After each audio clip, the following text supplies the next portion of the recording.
about back there? Paimon only heard you mention some rivers, a large body of water, and then some kind of irrigation scheme. You really want to know? I would imagine there might be more pressing concerns at the moment. Winnie, Paimon really hopes everything's going okay. Oh, Paimon recognizes that look. You've got your ticket cap on, don't you, Traveler?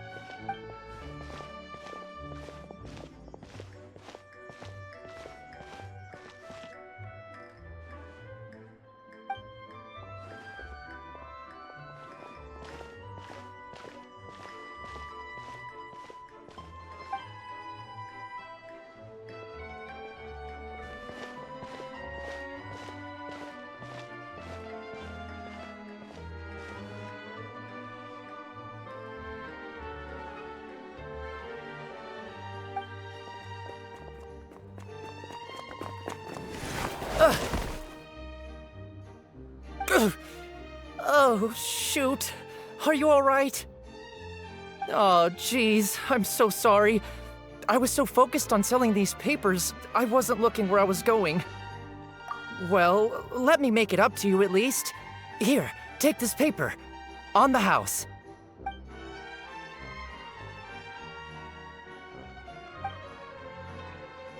Oh, you don't have to give us anything. Please, I want to. It's not like I'm short on supply. All the extras will be useless come tomorrow anyway. It's my fault, really. I was just trying to bring home some extra mora for the family, but I bit off more than I can chew. I haven't had many takers today, so I'm still swimming in papers. What's going on here? Nothing much. I just ran into your friend here on accident. I should probably get going, actually, so... Hold on. Of course, I'm happy to compensate you with mora, it's just... I don't have any on me at the moment. I'll take 3 papers. Here. Your payment. Oh! Thank you for your patronage. May the Archons bless you with good fortune. If only I had the chance to run into such generous customers every day. I should probably just take on a smaller inventory though, right? I'm getting married soon, so sometimes it's hard to not get ahead of myself. Anyway, I should head out. Goodbye! Well, now that my affairs are settled, we should take the boat back to Poisson. We've even acquired some light reading to enjoy along the way. Actually, why don't we stick around for a little longer? Paimon just realized how hungry she is. She can't head back to Poisson on an empty stomach.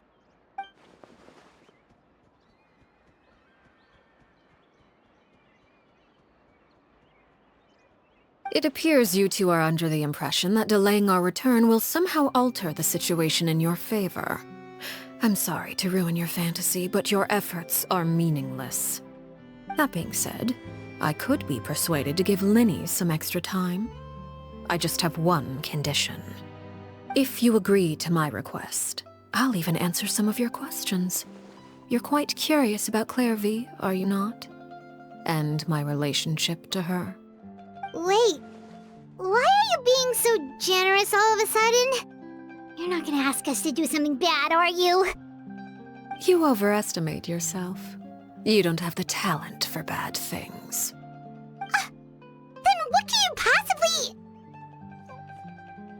The most important consideration in a negotiation is that both sides receive something they want. Demands and threats only get you so far. Wonderful. Here it is. When the time comes, make the choice that you deem most appropriate in the situation, and lend your help to the House of the Hearth. Okay, sounds normal enough. But what do you mean, when the time comes? When is that supposed to be? That is for you to decide. Then we have a deal. Follow me.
Time to act.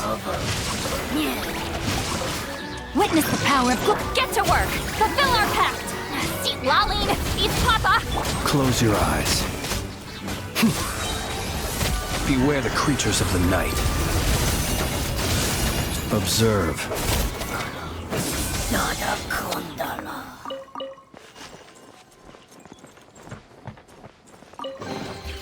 Perhaps these treasures might be of utility to you on your journey.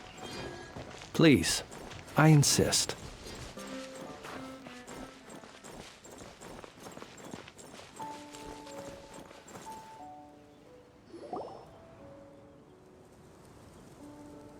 What is this place? Somewhere long forgotten by everyone. It used to be a grand building. Now it's nothing more than a pile of rubble. No one comes here anymore, nor does anyone care about what once happened here. Although, this place does have something to do with the story I'm about to tell you. It was before I became a Harbinger, and before Linny and the others joined the House of the Hearth. Due to certain events, I first killed Clairvy and then her mother. And this is where it all happened. You were the one that killed Clairvy? Patience now. Allow me to explain Clairvy's side of the story first. I'll start from the beginning. Clairvy was 6 years old when she was brought by her mother, Crucibina, to live in the House of the Hearth. From the outside, it seemed like a fairy tale. A thriving family made up of kind adults and friendly children. Crucibina was the knave at that time, and the House of the Hearth was under her control. She was Clairvy's mother by blood, but she was also the mother to all the children in the house. Clairvy was happy here, for a time. But she quickly realized that being part of this family wasn't a fairy tale at all. It was a kind of purgatory. Purgatory? Exactly. The House of the Hearth takes in war orphans from all over Tevat. But as for how to raise them, that depends entirely on the person in charge. Crucibina came up with a novel idea.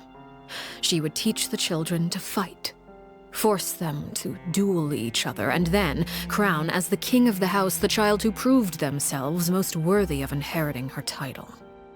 It's difficult to estimate the number of children who died or were maimed in the process. There's little I can say about the ones who died. The ones that emerged with permanent injuries, on the other hand, well, they still served a purpose. They would be handed over to the doctor to be experimented on, or sent away on dangerous missions. Nothing more than tools to be used and then discarded. So those were the experiments Clairvy was talking about. But what actually happened to her? You said that Clairvy was Crucibina's daughter, so if Clairvy tried to convince her to stop what she was doing, Crucibina probably would have listened, right? Despite being Clairvy's mother, Crucibina cared little for her daughter. She forced Clairvy to join the House of the Hearth only as a means to demonstrate her own impartiality as a mother, to prove that she treated all her children equally. Clairvy did try to convince her mother to change her ways, but it was to no avail. After her efforts failed, the only other option was to rise up and try to fight back. Unfortunately, the other children had already been thoroughly indoctrinated into the illusion of happiness Crucibina had created. Of course, there was one exception. Someone Clairvy's age who knew the truth about the House of the Hearth. Her name was Peruere. Wait, the friend that Clairvy mentioned? Friend, huh? I suppose we can call her that for now. Clairvy was a cheerful and passionate person with a tenacious spirit. Peruere, on the other hand, was rather cold-blooded. Her cold-blooded nature allowed her to see through Crucibina's facade. Yet, it was also this cold-bloodedness that prevented her from acting against it. At least at first. While Clairvy longed for freedom, Peruere was convinced that, amid all the fighting and violence, she would make it until the end. Despite their differences, the two became fast friends, united by their knowledge of the truth. Clairvy told Peruere that she hoped to create a real family, where no one would be killed or sacrificed. There may have been a certain naivete to her ideas, but Clairvy proved her determination many times over. She tried countless times to run away, ask for help, or expose the truth. But her efforts only earned her beating after beating. The only thing that kept her going was her strength of will. Even with her body racked with pain, she would still stand on her tiptoes and open the window at night. She and Peruere would look out at the moon together, a fierce longing for freedom shining in her eyes. But one day that light simply vanished. Oh no. What happened?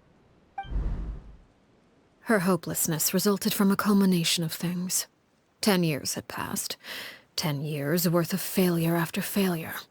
She and Peruere weren't children anymore, but finding any chance to escape still seemed as hopeless as ever. It was during this time that Peruere suggested a new plan. If escaping was out of the question, why not take down the very person sitting on top of this throne of lies?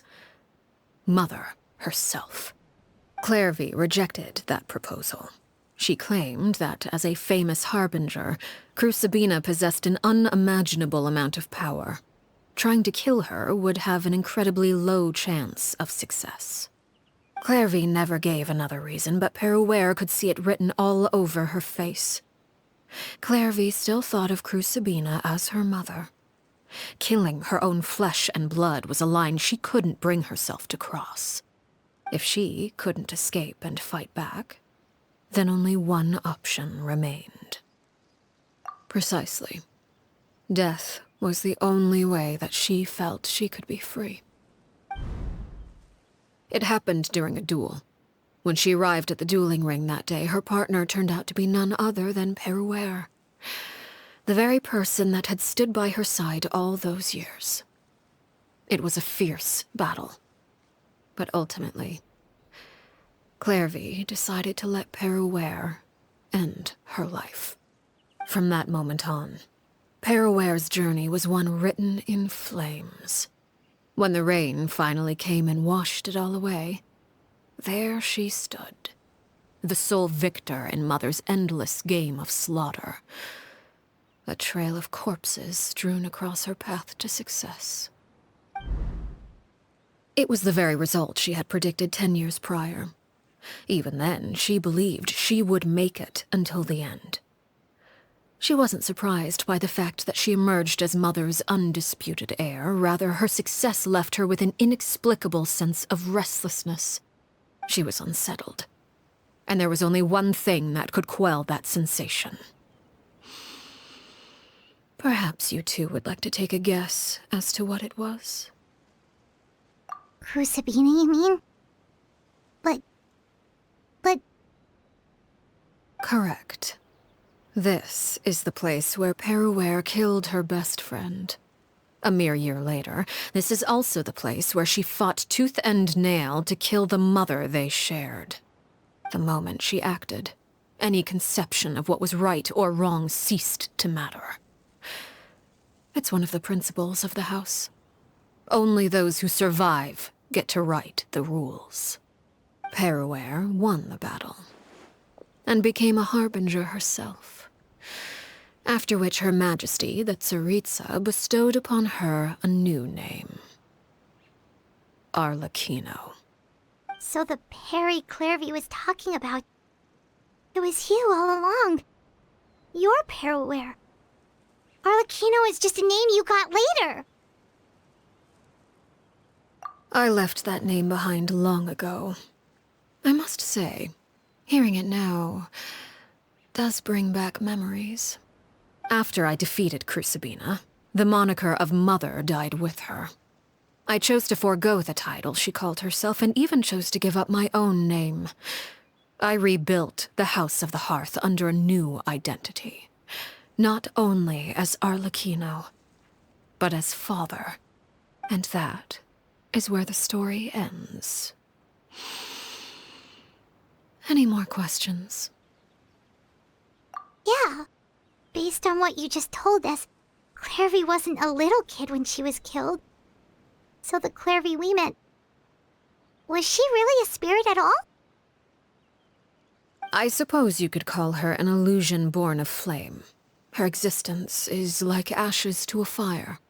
Something left over in the wake of blaze and ruin. You see, a certain power runs through my veins. It's not unlike a curse. My flames leave behind shadows of anything they consume.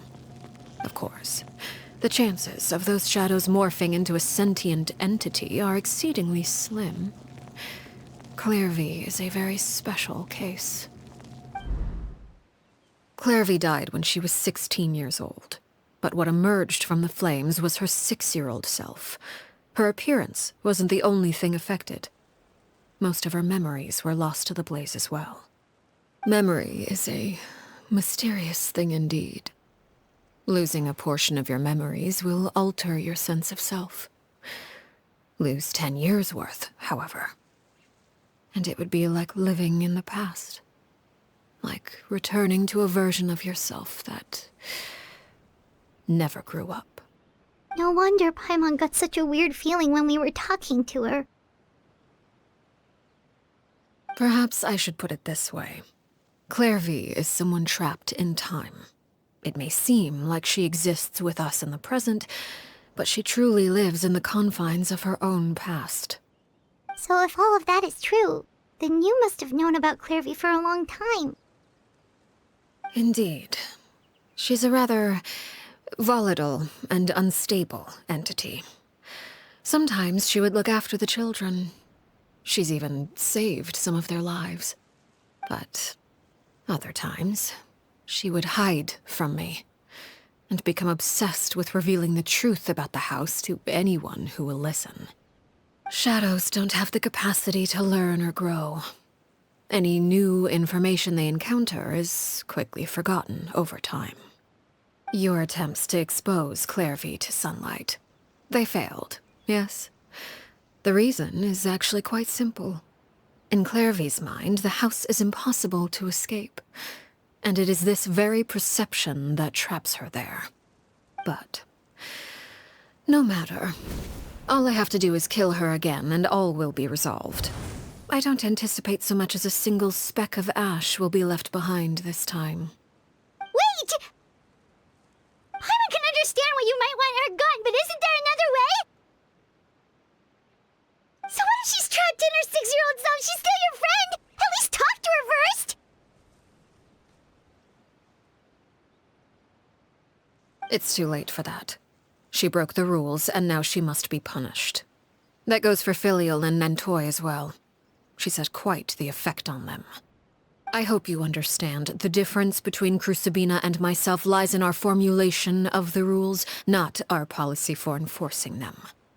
Upholding the rules without question is a trait we both share, because that is how a household should be run. Is this really what you want to do? Whatever could you mean? Don't you want to say a proper goodbye at least?